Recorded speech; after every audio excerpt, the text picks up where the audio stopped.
Hello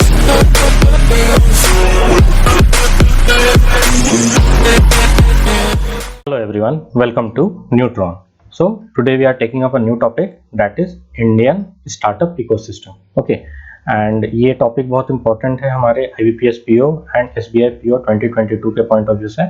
okay, because जो startup ecosystem जो है ये काफ़ी ज़्यादा इफेक्टिव रहा है हमारे इंडियन कॉन्टेक्स्ट में, इंडियन इकोनॉमी के कॉन्टेक्स्ट में.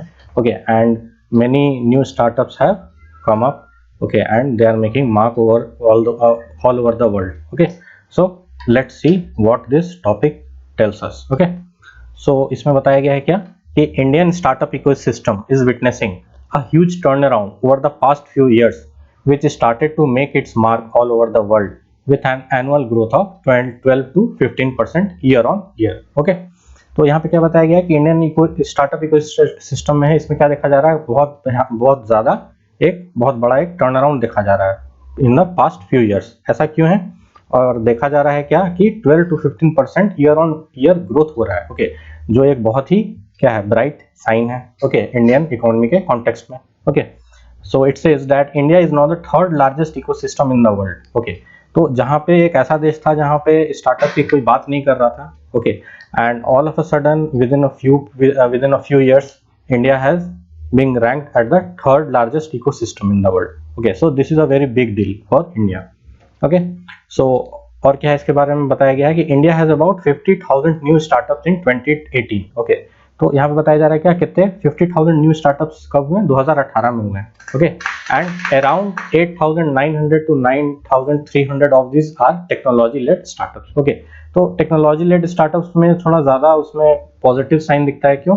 बिकॉज इंडिया जो है वो टेक्नोलॉजी में बहुत ही ज़्यादा आगे है. ओके, और अगर इतने सारे अगर नए स्टार्टअप्स हो रहे हैं टेक्नोलॉजिकल स्फेयर में, तो इसका मतलब है कि इंडिया के लिए एक बहुत ही अच्छी बात है. Okay, and 1300 new tech startups were born in the year 2019 alone. Okay, तो अगर हम 2019 की बात करें तो वहाँ पे कितना देखा गया? 1300 new tech startups. Okay, so this is a very good sign.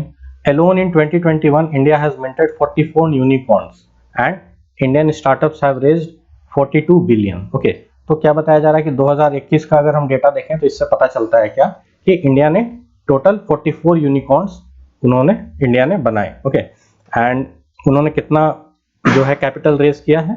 $42 billion. Okay, so this is very huge. Okay, and in total India has 83 unicorn startups valuing more than 275 billion US dollars.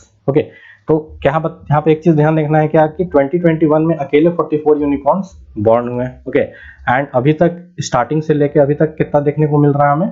Total 83 unicorns है. मतलब इसका मतलब है कि within the last few years the number of unicorns have increased at a very fast pace. Okay, and they are valuing more than 275 billion US dollars. Okay, तो ये हमारा introduction part हो गया. इसमें काफ़ी ज़्यादा डेटा है. Okay, and कोशिश करिएगा कि ये डेटा आपको कुछ ना कुछ आपको याद रहे. ओके, जैसे कि ईयर ऑन ईयर ग्रोथ है, ठीक है, न्यू स्टार्टअप्स इन 2021 है. Okay, and total technological startups कितने हैं, तो ये सब ध्यान रखिएगा तो एक अच्छा एक इंप्रेशन पड़ेगा आपका ऐसे में. ओके, नेक्स्ट क्या है? The growing startup ecosystem is the result of government encouraging people to startup and innovate through Startup India program launched by the government in 2016. Okay, तो ये स्टार्टअप की बात कहाँ से शुरू हुई? जब गवर्नमेंट ने क्या किया? लोगों को प्रमोट किया कि आप अपने नए स्टार्टअप्स चालू करिए. ठीक है, और गवर्नमेंट आपको क्या करेगा? सपोर्ट करेगा. तो गवर्नमेंट कैसे सपोर्ट कर रहा है? Through startup India program. और उन्होंने ये कब लॉन्च किया था startup India program? In the year 2016. Okay, in April 2021 the government launched a scheme called Startup India Seed Fund Scheme. Under this scheme government provides financial support to early stage startups. Okay, तो government ने क्या किया कि बहुत सारे startups क्या होते हैं, इनिशियल फेज में ही डाई डाउन कर जाते हैं. Okay, and the biggest reason for this is being the capital. Okay, तो उनको क्या होता है कि उनको कोई कैपिटल सपोर्ट नहीं मिलता है. ठीक है, तो उसको वो ऐसे स्टार्टअप्स, ऐसा नहीं है कि उन स्टार्टअप्स में कोई एफिशिएंसी नहीं थी या उसमें कोई वैल्यूएशन नहीं था. ठीक है, ऐसा नहीं था कि वो बेकार का स्टार्टअप था, but it died down because उसमें कोई अपना पैसा इन्वेस्ट नहीं कर रहा था. ओके, और उनको कहीं ना कहीं से गवर्नमेंट सपोर्ट और फंडिंग नहीं मिल रही थी. तो गवर्नमेंट को ये रियलाइज हुआ, तो उन्होंने क्या स्टार्ट किया 2021 में, startup India seed fund scheme. Okay, तो उससे के थ्रू क्या कर रही थी गवर्नमेंट, फाइनेंशियल सपोर्ट प्रोवाइड कर रही थी अर्ली एज स्टार्टअप्स में।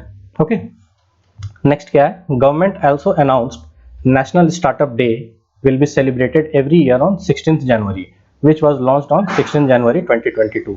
ओके, तो इसी साल हमारा 16 जनवरी को क्या, 16 जनवरी को किस तरीके से हम याद रखेंगे, नेशनल स्टार्टअप डे के तौर पर। ओके, तो अगर हम इसको ऐसा कर देते हैं तो इससे क्या होता है, लोगों को एक लगता भी है कि हाँ, कि एक कुछ ऐसा स्टार्टअप से रिलेटेड एक कोई डे है जिसको हम लोग सेलिब्रेट कर सकते हैं। ओके, तो उससे क्या है कि लोगों को क्या मिलेगा, और इंकरेजमेंट मिलेगा स्टार्टअप्स शुरू करने के लिए। ओके, नेक्स्ट क्या है, startups in India have created jobs estimated to be around 40,000, taking the total jobs in the startup ecosystem to 16 to 17 lakhs. Okay, Bangalore has been listed within 20 leading startups in the 2019 Startup Genome Project Ranking. Okay, तो एक startup genome project ranking होती है, ठीक है, जिसमें बताया जाता है कि आपका जो है कंट्री में है या कौन सा सिटी जो है वो किस रैंक पे लाई करता है। ओके, तो उसके हिसाब से देखा गया क्या कि Bangalore is the leading startup city. Okay, और वहां पे कितने बताया जा रहा है, 20 leading startups in 2019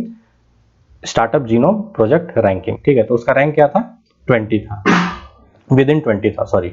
okay, and also listed as the world's 5 fastest growing startup city, मतलब ऑल ओवर वर्ल्ड में, टोटल ऑल ओवर वर्ल्ड में बैंगलोर का क्या था, विद इन 20 रैंक में बैंगलोर एक ऐसा सिटी है जिसको स्टार्टअप जीनोम प्रोजेक्ट रैंकिंग के अंडर में वो आया। Okay, so this is a very big thing for Indian startup culture. ठीक है, एक बहुत ज्यादा इंकरेजमेंट भी प्रोवाइड करता है। ठीक है, कि जैसे बैंगलोर, जब बैंगलोर जैसा सिटी, उसको तो पहले भी जाना जाता था, टेक स्टार्टअप्स के लिए जाना जाता था बैंगलोर को। ओके, तो उसका कहीं ना कहीं उसका एक रैंकिंग आया, तो ये बहुत ही पॉजिटिव साइन है।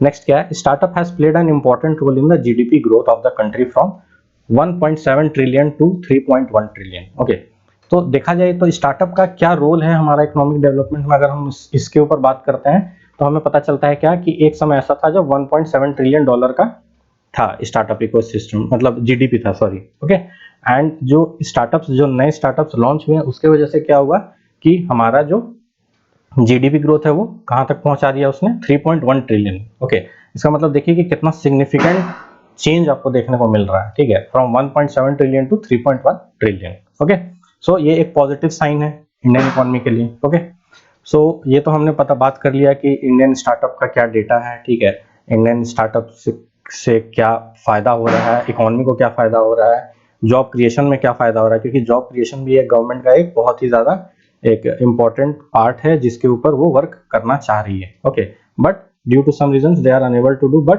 Startup has the startup culture has led the GDP growth from 1.7 trillion to 3.1 trillion, which is significant. Okay, so जो हमारा कंक्लूडिंग पार्ट है इसमें हमने लिखा है क्या कि startup ecosystem is necessary in today's world as it has a huge contribution in the economic growth, और ये हमें देखने को मिल रहा है क्या, 1.7 trillion to 3.1 trillion. Okay, and a means to create jobs which helps in earning livelihoods for individuals. Okay, तो क्या होगा अगर एक स्टार्टअप अगर चालू होता है तो उसके वजह से हजारों लाखों लोगों को जॉब भी मिलता है। ठीक है, तो जो जॉब का क्राइसिस से जो इंडिया जो है काफी समय से परेशान है, ठीक है, तो उसको भी क्या होता है, उसको भी कहीं ना कहीं उस गैप को ब्रिज करने की कोशिश की जा रही है स्टार्टअप इकोसिस्टम के through. Okay, so that is why in the Indian startup ecosystem is a very important topic and you can always expect this topic in your upcoming IBPS PO exam, mains exams and SBI PO mains exams. Okay, so that's all from my side. Thank you so much for your time and patience.